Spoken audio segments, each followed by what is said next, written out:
हम लोग एक नए चैप्टर की तरफ बढ़ते हैं जिसका नाम है प्रमोशन ऑफ ए कंपनी। तो प्रमोशन ऑफ ए कंपनी का मतलब होता है एक कंपनी कैसे फॉर्मेट होती है, मतलब कैसे वो फॉर्मेशन होता है, कंपनी कैसे बनती है। कंपनी क्या होता है हम लोग सीख चुके हैं, कंपनी कैसे बनती है वो सीखते हैं। तो कंपनी बनने के लिए कंपनी के 4 स्टेजेस होते हैं।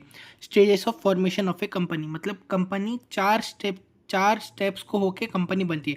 तो पहले स्टेज का नाम है प्रमोशन, ठीक। दूसरे स्टेज का नाम है इनकॉर्पोरेशन और लास्ट स्टेज का नाम है कमेंसमेंट ऑफ बिजनेस। इन सब के बीच में एक तीसरा स्टेज है जो कि सिर्फ पब्लिक कंपनी करती है, जिसका नाम है कैपिटल सब्सक्रिप्शन स्टेज। एक एक करके सारे स्टेज को डिटेल में पढ़ते हैं। तो सबसे पहले स्टेज का नाम है प्रमोशन। तो प्रमोशन होता क्या है सर? प्रमोशन एक प्रोसेस है। It is the process of planning and organizing all resources that are required to form a company. एक कंपनी बनाने के लिए जो भी रिसोर्सेज का ज़रूरत है, जिसके लिए हम लोग प्लानिंग और ऑर्गेनाइजिंग करते हैं, उस प्रोसेस को बोलते हैं प्रमोशन, ठीक है। It involve the discovery of ideas, investigation of resources to start the company. मतलब कंपनी में लगने के लिए जो रिसोर्सेज चाहिए उसको ढूंढना, और जो हम आइडिया करते हैं कि कैसे कंपनी को चलाएंगे, उस चीज़ को हम प्रमोशन बोलते हैं। The person who performs this activities this process is called promoter.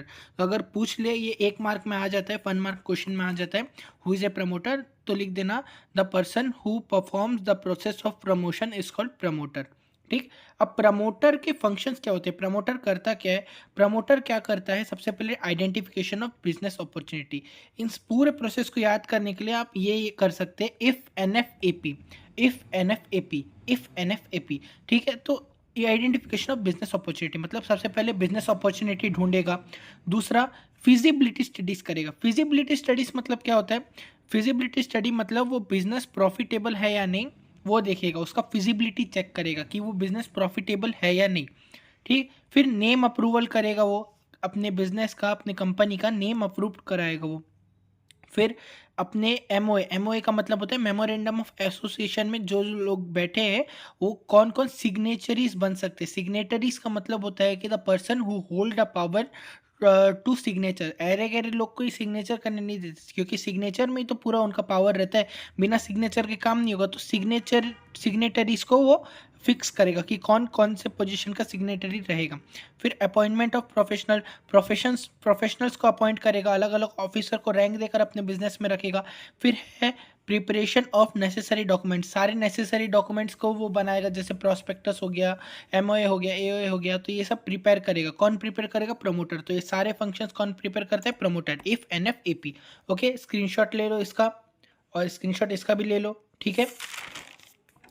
अब बढ़ते हैं नेक्स्ट स्टेज की तरफ जिसका नाम है इनकॉर्पोरेशन स्टेज। प्रमोशन स्टेज खत्म करने के बाद जो हमारा सेकेंड स्टेज आता है in the formation of the company, it is known as the incorporation stage, ठीक है। It refers to the registration of company under companies act.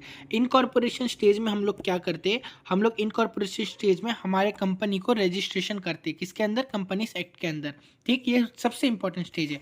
तो इसमें क्या क्या हम लोग करते हैं? इसमें सबसे पहले हम लोग फिलिंग ऑफ नेसेसरी डॉक्यूमेंट्स करते हैं। तो क्या क्या नेसेसरी डॉक्यूमेंट्स है? सबसे पहले एमओए मतलब मेमोरेंडम ऑफ एसोसिएशन बनाते हैं, एओए बनाते हैं, आर्टिकल ऑफ एसोसिएशन। फिर कैपिटल स्टेटमेंट करते हैं। कैपिटल स्टेटमेंट क्या होता है? कैपिटल स्टेटमेंट में लिखा रहता है कि कौन कितना पैसा इन्वेस्ट किया है, कौन कितना मनी लगाया है बिजनेस में, हमारे कंपनी में। फिर डायरेक्टर का लिस्ट बनाते हैं जिसमें डायरेक्टर का नाम होता है, एड्रेस होता है, उनका एज होता है, उनका ऑक्यूपेशन होता है। फिर डायरेक्टर का एक कंसेंट लेते हैं।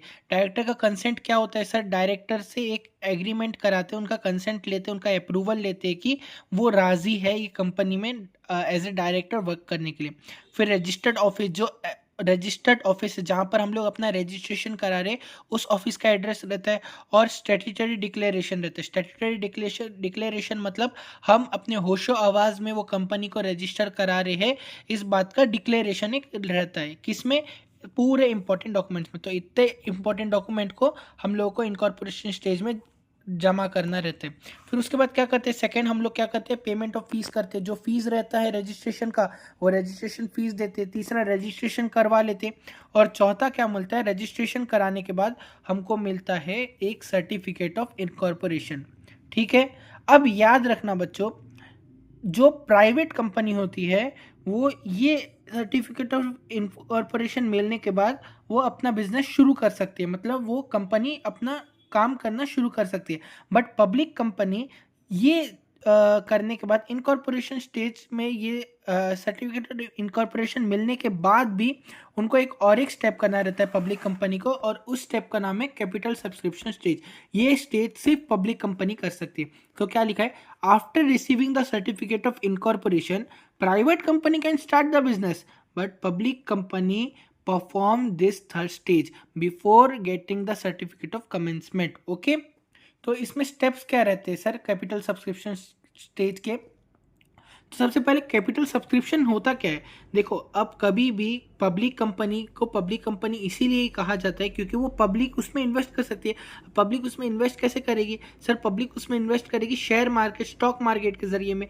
तो शेयर मार्केट या स्टॉक मार्केट में कंपनी आएगी तभी तो, प्राइवेट कंपनी तो नहीं जा सकती है, पब्लिक कंपनी जाएगी। तो पब्लिक कंपनी वहां जाकर कैपिटल सब्सक्राइब करवाना पब्लिक से, तो उस स्टेज को बोलते हैं कैपिटल सब्सक्रिप्शन स्टेज। बहुत अच्छे से समझ आ गया रहेगा। तो इसमें स्टेप्स क्या होते हैं सर? सबसे पहले सेबी से क्या बोलते हैं, अप्रूवल लेना है। सेबी क्या होता है? Stocks and exchange board of India. जो स्टॉक मार्केट है, स्टॉक मार्केट का जो बॉस है, जो स्टॉक मार्केट का जो डिपार्टमेंट है, government department SEBI, SEBI, stock and exchange board of India, उससे हम अप्रूवल लेंगे कि हम अपने आप को रजिस्टर कर रहे हैं स्टॉक मार्केट में, ताकि पब्लिक हम पे क्या बोलते हैं पैसा इन्वेस्ट कर सके, कैपिटल सब्सक्राइब कर सके। दूसरा क्या है, प्रोस्पेक्टस एक बनाएंगे। प्रोस्पेक्टस भी एक डॉक्यूमेंट है जो कि बनाना बहुत ज़रूरी रहता है। तीसरा क्या है, appointment of bankers, brokers and underwriters. जो हमारा बैंक है, जो हमको हेल्प करेगा कि पैसा आने में, जो ब्रोकर है, ब्रोकर जैसे ग्रो हो गया, अपस्टॉक हो गया, ये सब क्या है, ब्रोकर ही है ना ये सब। और अंडरराइटर, अंडरराइटर मतलब जो अंडरराइटिंग लिखेंगे, जो हम लोगों के लिए काम करेंगे। तो उन तीनों से अपॉइंटमेंट लेंगे, उन तीनों से अप्रूवल लेंगे, और ये हम लोग पब्लिक को भी इन्वेस्ट करने देंगे हमारे बिजनेस में। फिर मिनिमम सब्सक्रिप्शन एक डिसाइड करेंगे कि मिनिमम 20 रुपीज़ पर शेयर रहना चाहिए। फिर एप्लीकेशन टू स्टॉक एक्सचेंज, फिर जो स्टॉक एक्सचेंज है उनको एप्लीकेशन देंगे, ठीक। फिर अलॉटमेंट ऑफ शेयर, फिर शेयर अलॉट कर देंगे कि स्टॉक एक्सचेंज का हम एप्लीकेशन देंगे कि हम 500 शेयर्स हमारे स्टॉक मार्केट में हम लोग दे रहे हैं ताकि पब्लिक सब्सक्राइब कर सके। फिर वो हम जितना अलॉट करेंगे, चाहे 500 का एप्लीकेशन तो दे दिए, हम 400 करेगी, 500 पूरा कर दे अलॉट, ताकि पब्लिक वो शेयर्स को सब्सक्राइब कर सके, ठीक है। फिर आता है लास्ट स्टेप जिसका नाम है कमेंसमेंट ऑफ बिजनेस। ये सब होने के बाद after all the above stages you can, after completing all the stages you can commence और स्टार्ट द बिजनेस। ओके, ठीक है। अब क्या क्या डॉक्यूमेंट ज़रूरी है एक कंपनी के फॉर्मेशन में? Important documents used in formation of a company. तो कंपनी बनाने के लिए हमारे पास 3 डॉक्यूमेंट होना ज़रूरी है। सबसे पहले MOA, फिर AOA, फिर प्रॉस्पेक्टस। आइए इन तीनों को भी ध्यान से देखते हैं। तो MOA का मतलब होता है memorandum of association. Sir memorandum of association क्या होता है? मेमोरेंडम ऑफ एसोसिएशन कंपनी का प्रिंसिपल डॉक्यूमेंट रहता है। इंपॉर्टेंट पॉइंट है, प्रिंसिपल डॉक्यूमेंट रहता है। That contains power and objectives of a company. एक कंपनी के पावर एंड ऑब्जेक्टिव को कंटेन करने वाला डॉक्यूमेंट को बोलते हैं मेमोरेंडम ऑफ एसोसिएशन, और ये principal document of a company रहता है।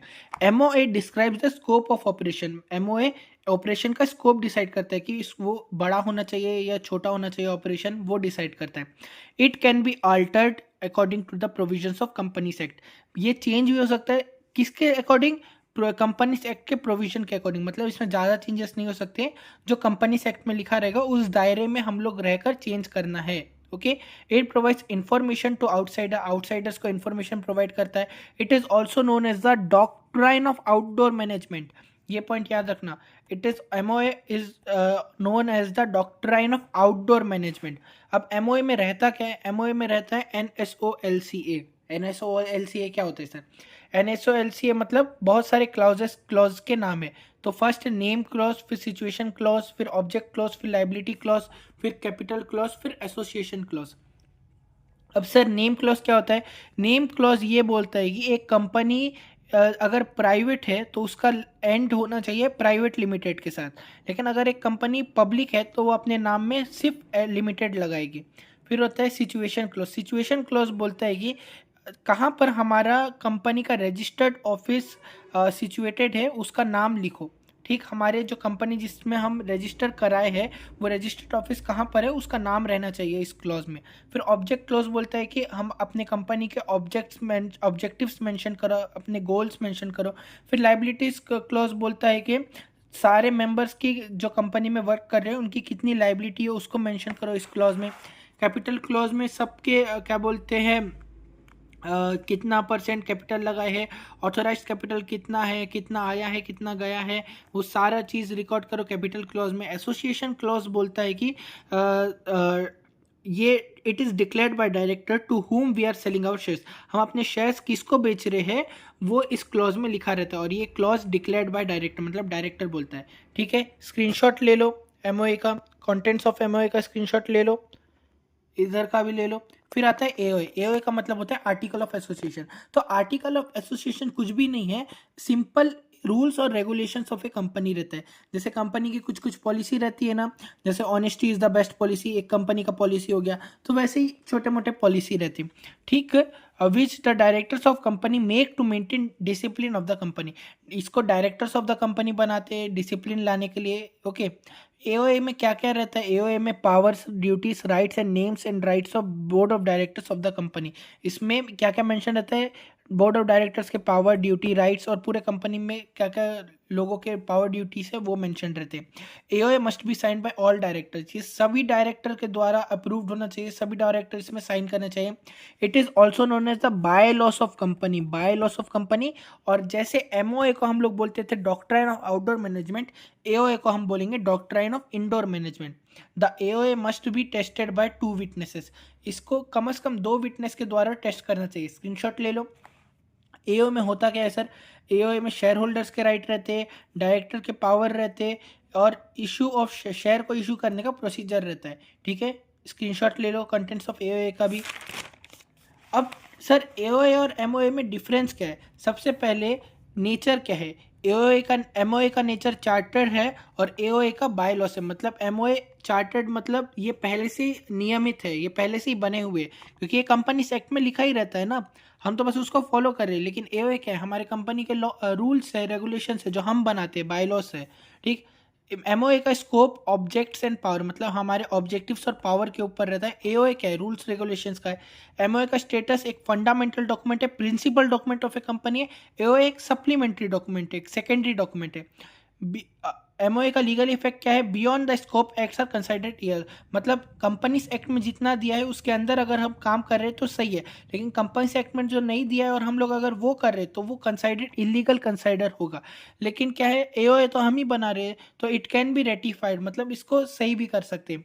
फिर कंपल्शन क्या है? एमओए कंपलसरी है बनाना एक कंपनी में, क्यों? क्योंकि कंपनी सेक्ट के अंदर रहता है। AOA not compulsory, rules regulation अपन कभी भी बना सकते नहीं बना सकते। इसमें क्या है? एमओए का रिलेशनशिप आउटसाइडर के साथ ज़्यादा रहता है, एओए का रिलेशनशिप इंटरनल मैनेजमेंट के साथ ज़्यादा रहता है। इसका स्क्रीनशॉट ले लो। फिर आता है प्रोस्पेक्टस, छोटा सा टॉपिक है। तो प्रोस्पेक्टस होता क्या है? According to companies act 2013, a prospectus is a document, ये एक डॉक्यूमेंट है दैट इनवाइट्स, क्या इनवाइट करता है वो? डिपॉजिट्स और offers from public for subscription और परचेज ऑफ शेयर्स और debentures of a body corporate. Body corporate का मतलब कंपनी होता है। क्या है प्रोस्पेक्टस? प्रोस्पेक्टस एक डॉक्यूमेंट है जो कि इनवाइट करता है पब्लिक को ताकि वो उनके सब्सक्रिप्शन ले, उनके शेयर्स खरीदे या डिबेंचर्स खरीदे। ठीक है, इसके कंटेंट क्या क्या होते हैं? नेम एड्रेस होता है, प्रोमोटर्स और डायरेक्टर की डिटेल होती है, ऑब्जेक्टिव ऑफ इशू रहता है, ठीक, कैपिटल स्ट्रक्चर रहता है, टर्म्स ऑफ इशू रहता है, एप्लीकेशन अलॉटमेंट प्रोसीजर रहता है, अंडर राइटर इन डिटेल होता है, फाइनेंशियल इन्फॉर्मेशन होता है, पास्ट इश्यूज रहते हैं, फिर प्रिलिमिनरी एक्सपेंसेस रहता है, मिनिमम सब्सक्रिप्शन रहता है, रिपोर्ट्स ऑफ ऑडिटर्स रहता है, लीगल प्रोसीडिंग्स रहता है, डिक्लेरेशन रहता है। फिर आता है एक topic statement in lieu of prospectus. In lieu of prospectus का एक स्टेटमेंट होता क्या? ये छोटा सा टॉपिक है। It is filed when a public company does not invite public to subscribe shares. जब एक पब्लिक कंपनी पब्लिक को इनवाइट नहीं करती शेयर्स अप्लाई करने के लिए, तो वो क्या करती है? एक छोटा सा स्टेटमेंट बनाती है। उस स्टेटमेंट का नाम है statement in lieu of prospectus. ये एक सब्स्टिट्यूट है प्रोस्पेक्टस का। ठीक, इसके कंटेंट्स क्या है? इसके भी कंटेंट्स वही है जो हम प्रोस्पेक्टस के कंटेंट्स पर करे थे। एक बार आप इसको रीड कर लो, स्क्रीनशॉट ले लो। ठीक है, ये लो प्रोस्पेक्टस का पूरा स्क्रीनशॉट। मिलता हूँ आपसे नए वीडियो में, बाय।